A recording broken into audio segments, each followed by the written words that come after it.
എല്ലാ പ്രിയപ്പെട്ട പ്രേക്ഷകർക്കും ഹക്കൂസ് കാർട്ടൂൺ അക്കാഡമിയുടെ പുതിയൊരു വീഡിയോയിലേക്ക് സ്നേഹപൂർവ്വമായ സ്വാഗതം. നമ്മുടെ ഇരട്ടച്ചങ്കൻ ഇത്ര നാളും ഓരോ സംഭവങ്ങൾ വരുമ്പോഴത്തേക്കും പിപ്പിടി കാണിച്ച് എന്നെ പേടിപ്പിക്കണ്ട, പിന്നെ ഉമ്മാക്കി കാണിച്ച് എന്നെ പേടിപ്പിക്കണ്ട എന്നൊക്കെ പറഞ്ഞിങ്ങനെ തടി തപ്പുമായിരുന്നു.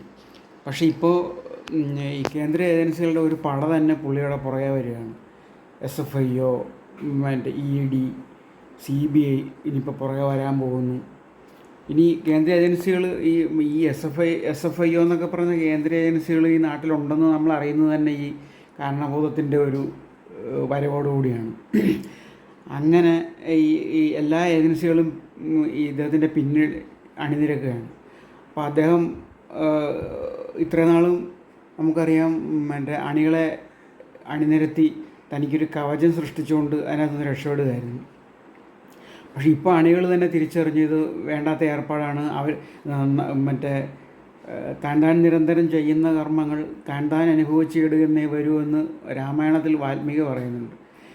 അന്ന് പറഞ്ഞ കണക്കാണ് ഇപ്പം പാർട്ടി നേതാക്കളെല്ലാം പറഞ്ഞത്. KK ശൈലജയാണെങ്കിലും AK ബാലനാണെങ്കിലും ഗോവിന്ദ മാഷ് അടക്കം പറഞ്ഞത് വീണ വിജയൻ തെറ്റ് ചെയ്തിട്ടുണ്ടെങ്കിൽ അവർ ശിക്ഷ അനുഭവിക്കട്ടെ, ഞങ്ങളെന്തിനാണ് അതിനായിട്ട് പാടുപെടുന്നതെന്ന്. അതാണ് അതിൻ്റെ കറക്റ്റ്. അതാണ് ഇപ്പം കുറേ പേര് ജയിലിൽ പോയി കുറേ പ്രശ്നങ്ങൾ അനുഭവിച്ചായിരുന്നു. എല്ലാവർക്കും ഇപ്പം മനസ്സിലായി കാരണങ്ങൾ എന്താണ്. അപ്പോൾ ഇപ്പോൾ അനുഭവിക്കാനായിട്ട് നമ്മുടെ കാരണബോധം മാത്രമേ ഉള്ളൂ. ഈ കേന്ദ്ര ഏജൻസികൾ അദ്ദേഹത്തെ ഇങ്ങനെ വിടാതെ പിന്തുടരുന്നുണ്ട്. എത്രത്തോളം പോകുമെന്നൊന്നും നമുക്കറിയത്തില്ല. ഇദ്ദേഹം മറ്റേ CBI ലാവ്ലിൻ കേസിൽ CBI വരെ വരെ നിർത്താൻ കഴിവുള്ള മഹാനാണ്. അപ്പോൾ അതുകൊണ്ട് നമുക്കതൊന്നും അറിയാൻ വയ്യ. പക്ഷെ എന്നാലും ഇപ്പോൾ ഈ കേന്ദ്ര ഏജൻസികൾ ഇദ്ദേഹത്തിന് പിന്നാലെയാണ്.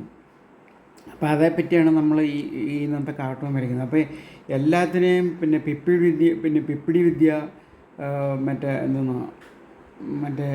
ഉമ്മാക്കി എന്നൊക്കെ പറഞ്ഞ് വിരട്ടിക്കൊണ്ടിരുന്ന പുള്ളി ഇപ്പം നേട്ടോട്ടവും കുറിയോട്ടവും ഓടുകയാണ്. അപ്പോൾ അതിനെ സംബന്ധിച്ചുള്ള കാർട്ടൂണാണ് ഇന്ന് വരയ്ക്കുന്നത്. എല്ലാ മാന്യ പ്രേക്ഷകർക്കും കാർട്ടൂണിലേക്ക് സ്വാഗതം.